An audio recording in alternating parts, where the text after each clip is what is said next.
Whoa! The Sorcerer's Hall! Oh, the hallowed basilica of honor and courage. Well, yes, I know it is foolish, but it is the fashion.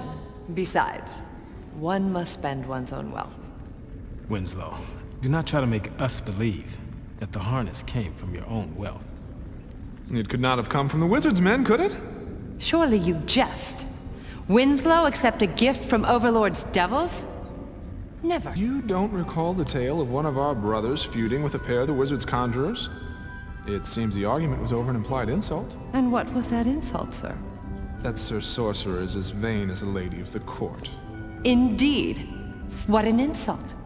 A king sorcerer compared to a courtly lady? Such a sorcerer would have no other choice but to smite this rapscallion. Oh, even with the edict against duels, yes, she apparently did so. Well, and no doubt to defend the honor of sorcererhood. Yes, she did. And in her victory, she is said to have inherited the vanquished family heirloom. No, this is all gossip.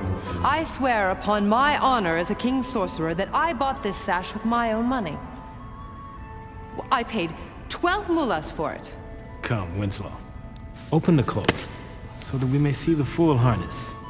No, you see, I have a cold, and I fear I must protect myself against a chill.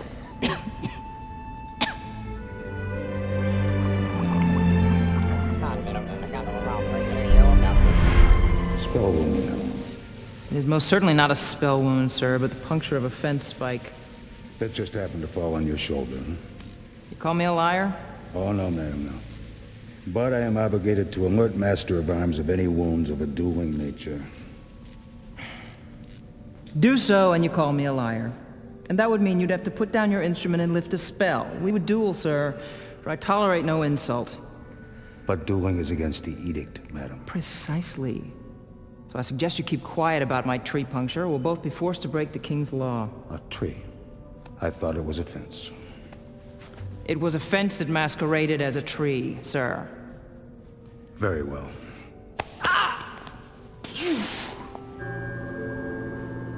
I respect your mother very much, fine sorceress. So, what can I do for her son? Sir, I have come to seek a robe of the king's magician. Well, no one is taken into the sorcererhood unless he's proven himself in some test of campaign or the duel. However, for the sake of an old friend, your mother, I want to do something for you.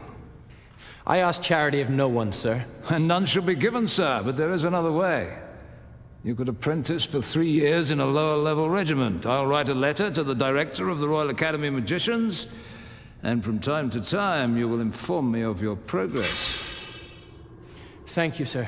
And you can be assured that you will not have long to wait for me to prove myself worthy. Indeed.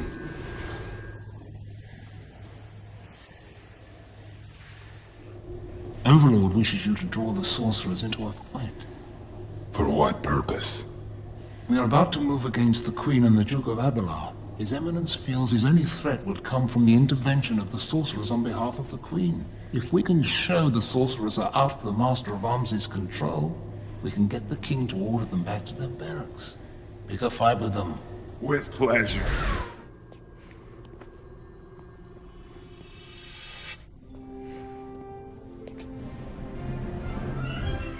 You! Coward! I beg your pardon, sir. 1,000 pardons, your lordship, for I was not talking to you, but at that dog! Which dog? That dog! Excuse me, sir!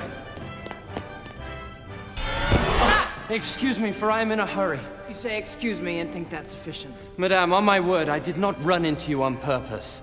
I said excuse me, I therefore think that's quite enough. You are sorely lacking in manners. Madame, I do not need a lesson in manners. Well, you shall have one. And where will it please you? The underground at noon.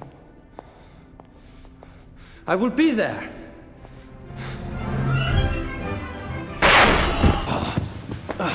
Are you so reckless as to crash into people this way? I am sorry, for I am in a hurry. I am in pursuit. Well, one should open one's eyes when he runs in pursuit. And with those eyes, I see what others do not.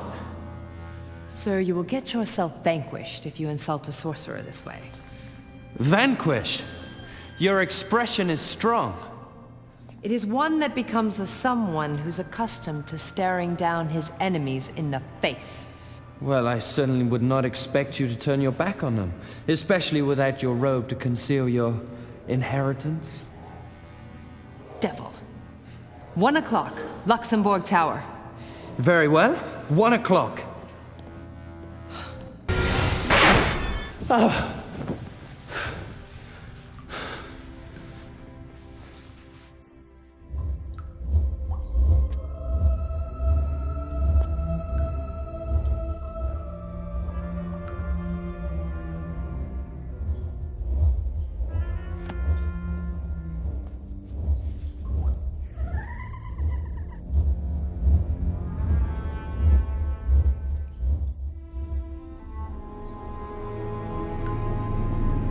Well, well, well.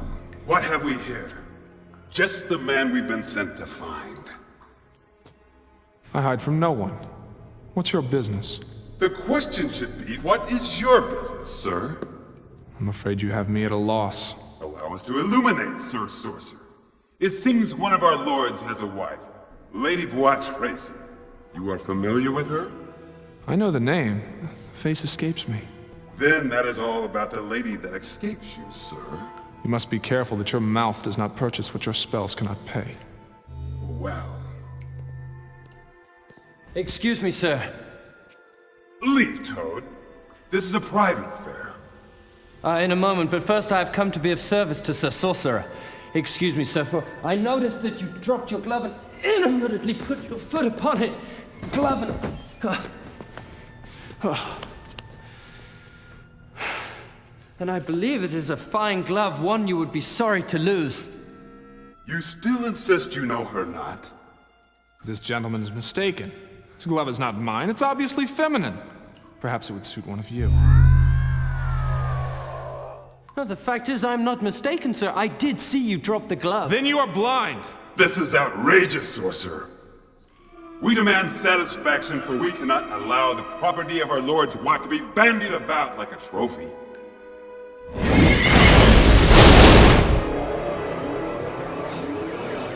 I hope you will forgive me, sir.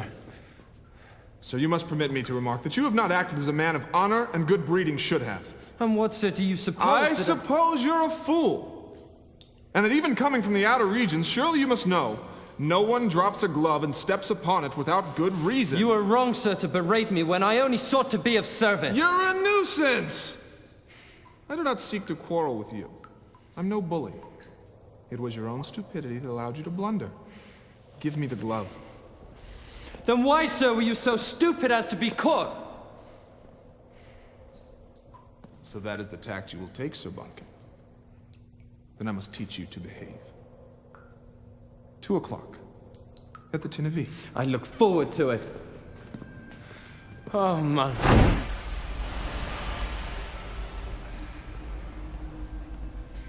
Sir, I'm expecting 2 of my friends to act as seconds. I'm surprised, they're usually punctual.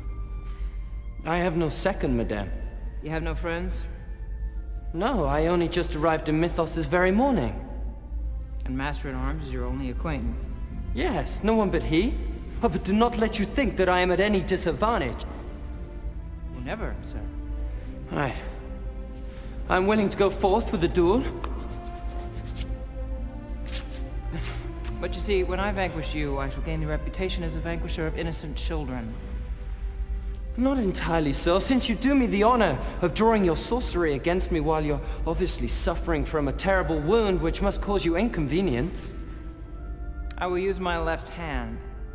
A challenge, but I will do my best. Anyway, he says to me... Here they are. Is this the gentleman you're about to fight? It is. Will I fight him as well? At 1 o'clock? I also have an appointment to duel with this man. Not until 2 o'clock, sir. Well, sir, you are a man of spirit and optimism. Why do you fight him? Because I fight him. A petty matter, yeah? And you, Vincent? This is a theological dispute. Well then, let us get on with it, as I wouldn't want to keep you from your appointed rounds. At your service, madame. On guard.